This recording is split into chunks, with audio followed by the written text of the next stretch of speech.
Oh, Greg. Greg. Why aren't you looking at me? What's so important that's over there? Anyway, Greg, I came here today to bring some bad news, I'm afraid. I'm going to have to leave you for a little bit. No, you don't have to say anything. And no, it's not because of the other server, okay? Well, it's a little bit because of the other server, but not really. Like, the main thing is I'm just incredibly excited about this panda, so the doc's taking the back seat. That's all. Right, with that out of the way. Hello, it's EXP here, and welcome back to the series. Today, as I've just said, we're going to run away from our project and start a brand new project, because that's what we do best on Minecraft, isn't it? Starting projects and not finishing them. Woo! Let's go. Shortly before we do run away, though, you may have noticed that my thumbnail has a little bit of new art. Yes, I opened up, well, I didn't open up commission. Nuno the Kitten opened up commissions. Well, they had them open, so I sent them a message and asked if I could commission some reactions I could use for thumbnails, and they agreed. So we've got these three lovely fellas, which I'll plonk up down here. 1, 2, 3. Which we shall be using quite frequently, to be honest, because I absolutely love them. Now, I'm going to leave the link tree down in the comments below. Not the comments, the description. I'll put one in the comments for, good measure as well. But you should definitely follow their accounts and, commission something yourself when they open up commissions again. They're also part of Doc's Perimeter collaboration, the DPC. Oh, dyslexia is not helping me today. Most of them, well, a bunch of them, have just been commissioned for the new series of Hermitcraft TCG as well, which means I'm going to be incredibly broke come July and August, and probably September too. But no, they're all fantastic artists in there. You should check them all out. But the one I commissioned was Nuno the Kitten, so their information will be down in the description. So yeah, as I was saying, this is taking a back seat. Now, I haven't done much else here anyway. I think I added a few more log stack. I can't remember where I left it. Yeah, it's mostly just semi-decorated. Did I do the lobster traps? I've got lobster traps here now anyway, but yeah, they're not finished. But that's not important. You may see on my thingy mod, what are they? Maps. Yes, the map mod, that we have question marks not too far away. So let's just head on over there. And we can see we've set up a beacon. I say we've set up a beacon. We've set up my only beacon, because what we're going to do is create ourselves an animal sanctuary. It's not a zoo. No, we're not just going to keep animals here and nothing and pay off it. No, we are actually going to, I don't know, because I found that panda and I feel like I've won the lottery, I need somewhere nice for the panda to live. Now, we're not too far away from them. We're just shy of 200 blocks, so it shouldn't be too difficult to get them over here. But the first thing we're going to need to do is a nice long terraforming session to get this all flat. Now, I don't know if I want to take it down to the river. Probably not. I think where the beacon is, maybe 1 or 2 lower is where we're going to go. And we're going to go probably up to probably the level about here. Let's say about here. It's not going to be square. It's going to be more of a rectangle, quite a long rectangle. But that is the start of today's plan. And once we've done that, we're going to start getting our exhibits in, I think.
Okay, we've got a big hole now. Well, it's not really a hole. We've got a big hole in the cliffside. I can't think of another word. Hole. It's a holy hole.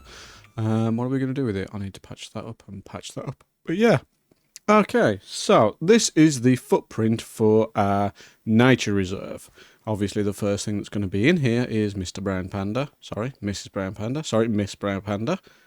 I'm not sure, actually. I can't remember what we said last time. I'm pretty sure we called it a girl. I think. Anyway, I'm getting off topic. So, the first thing we're going to do is decide how much of a plot we need, and then we're going to decorate it. So, let's get on with that, shall we? I have a general idea of what I'm going to decorate this with, but first and foremost, we need an idea of size. Now, I want it to be front and centre of this nature reserve, simply because it's a very rare thing, and I like to gloat. But besides a position, we also need to be mindful of its surroundings. So it's going to have a plot, maybe 2 plots. I might make them generic. We're going to have the bases made out of cobblestone just because we're going to be taking this up 1, maybe 2 layers. Probably just the 1, and then we're going to decorate the outside, obviously. So we'll fill this in and get an idea of palette. Now, I already know what I'm using for the most part. It's going to be grass and podzol, simply because that's what the pandas live in. Ooh, it's a nice and green jungle as well. So, shall we fill this in? I don't think I'll bother filling it in. There's me changing my mind already. There's going to be a pond, there's going to be some bamboo, and it's just going to be a miniature scaled down version of something that looks like this. Anyway. And then we've got to figure out how we're keeping the panda. How we're keeping the panda in there in the first place. My God, I'm hyperactive today and I don't know why. I mean, I have a genuine idea of why. And it's because I'm just excited. Like, I've recently joined, if you haven't seen, a new SMP, which I'm looking forward to more collaborations there. We've got our first episode out. It's a little on the shorter side, but it's not an unreasonably short amount, and I've already got a bunch of stuff, we got no more podzol. I've already got a bunch of footage with other people for a second episode. Not quite enough for a second episode just yet, but we're getting there. And so yeah, I'm excited to jump back onto that. But I also wanted to crack on with this and get this out, because this is an idea that's been floating around in my mind for quite a while. Before I got accepted for the SMP, I was I was raring to go for getting this up and running. So here we are, getting it up and running. Right, we're going to see that, so I need to bring the pond out 1 more. See, what we're trying to do at the moment is set up a facade, so I only have to close off a very small amount of space. So if 2 of them are taken up by a fake mountain, then I don't need to worry about the rest of it. So we need to make this at least 2 high all the way back here now. And there we have it. I believe, yeah. I don't like this straight line. Put a bit more podzol around here. But yeah, this is good. Yeah, I think a panda could live quite happily here. I do think I'm going to extend this out this way though.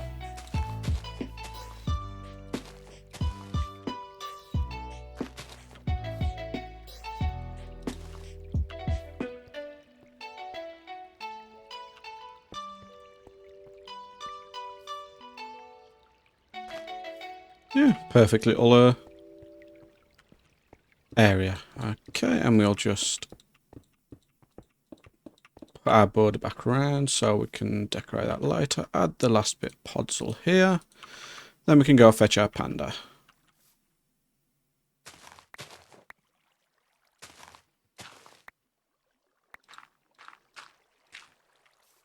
Much better. Yeah. It works. Right. Okay, now to work out what we're going to do for the border. What do we have at our disposal over here? I don't particularly want stone. I think I'm going to want something like basalt. Something that's like a very clear border. Will jungle logs work? Or will that be a bit too bright?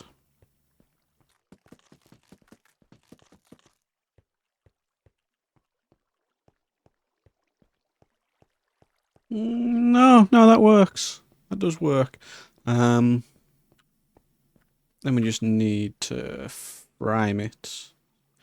Put up some fences. Now, I'm one of those unfortunate people that are quite hard of seeing. I'm not the worst. Like, if I don't wear my glasses for the day, can I not leash you? Oh, that's annoying. Right, do you follow? Yeah, you follow, so that'll do. But yeah, as I was saying anyway, story time. So I'm down to my last pair of glasses. Well, I've actually got two, but the one stay in the glove box of my car because they're old, they're taped together, there's a tiny smudge of glue, and they're not great, but they'll do for an emergency pair. Come on. Anyway, yes, so I'm down to my last pair of usable ones, and I like to have two or three on the go because I like to put them down when I'm making a coffee or other things. If I'm going to the bathroom, I'll put them down and I'll just leave them randomly in rooms. So I am someone that needs a few on hand almost at all times. So I've realised my prescription is out of date, but they're still doing the job. So I did something that you probably shouldn't do, and instead of going to get a new prescription and going to the opticians to actually see how good or bad my eyesight is these days, I just went to an online seller of glasses and put my old prescription in with a new date. Oh, naughty. I know. Generally not the best of ideas. I should have just gone to the opticians and then it would have given me peace of mind. But the glasses that I ordered sent me today, they actually look rather nice. I like the frames, everything's good. Put them on and my vision doesn't change. I'm like, what is going on here?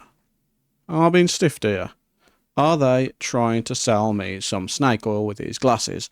So I open up the prescription sheet and no, what they've done is on the left eye the prescription is right, on the right side it's in the wrong direction on the sphere. I don't quite know what that means, but my eyesight has got a minus on the sphere. So it's -5 on the right eye, and they'd sent me ones with +5 on the right eye, so it pretty much just balanced it out and my eyes hadn't changed. If anything, it was a little bit worse. So I put them on and I cover my right eye. I see crystal clear, crisp as anything. I cover my left eye, I'm as blind as a bat. So I check the prescription information. Yep, this all confirms it. So I go on to who I've sold them to and I'm like, right, whose fault is this? I look at the seller and it's like, yep, this is their fault, definitely their fault.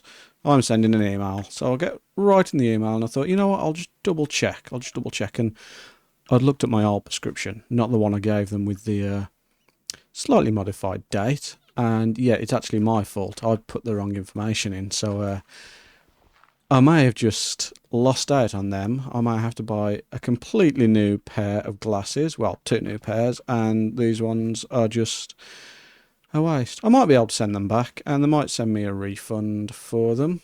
I don't think they can refund the lenses, but they should be able to refund the frames, maybe. We'll see where we get to with that. And yeah, if it turns out I've got to buy some more, well, I'm probably just going to go to the opticians and get a new prescription and do it the easy way rather than the way I am doing it. I actually made a path for you, and I've seemed to have come off it completely, because this isn't the way I was meant to be going. Come on, we're nearly back anyway. Let's do this without murdering the panda, shall we? Come on. I found my path. But yeah, lesson learned. We won't do that again. And if we are, we'll make sure, and we'll double make sure, and we'll triple make sure before we order glasses. Come on. Can you not do it because of the vines?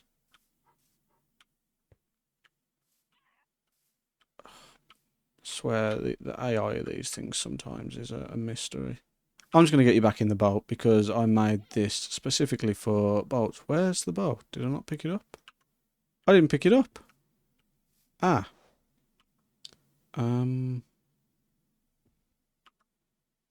Okay, we're gonna need a slightly better path down then, aren't we? Because this is just a drop. Whoops. Nearly at the end goal now. Not far. We've got ourselves a name tag as well, which, if you have any suggestions for names down in the comments, let me know, and the most liked will get to name our brown panda friend. And if not, then I'll choose something myself for next time.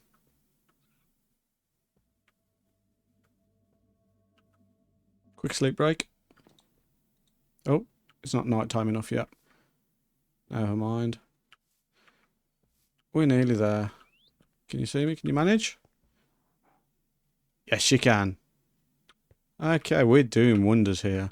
How are we going to get up onto this? I guess we just have to... There. All of this was designed for the boat, and I lost the bloody boat. All I can say is I'm an idiot. Also, I don't know if you've seen the border on the way down, but yeah, we've added a border because I have an idea, not so much for a build pilot, but an idea for the building itself. And we are going to make ourselves one of those eco-type builds with a grass roof, grass floor, well, grass roof, a biodegradable roof. That's the one. Okay, there we go. And we are sorted. Don't think you can climb out? No. And that is pretty much all I wanted to do this week. So I'm going to have a look at time. If we've got a little bit more, as in like if it's been 5-10 minutes so far.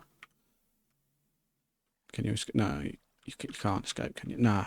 If it's been 10 minutes, because I'm not sure how much footage I've actually got at this point, we'll probably do a build montage or something. If not, then this is where we're ending the episode. Yeah, that brings us to the end of the episode. We also added a cow enclosure, and behind me is the start of the chickening. Chickening? That's the start of the chickening. You don't want to know about the chickening. That's the start of the chicken enclosure. But without that,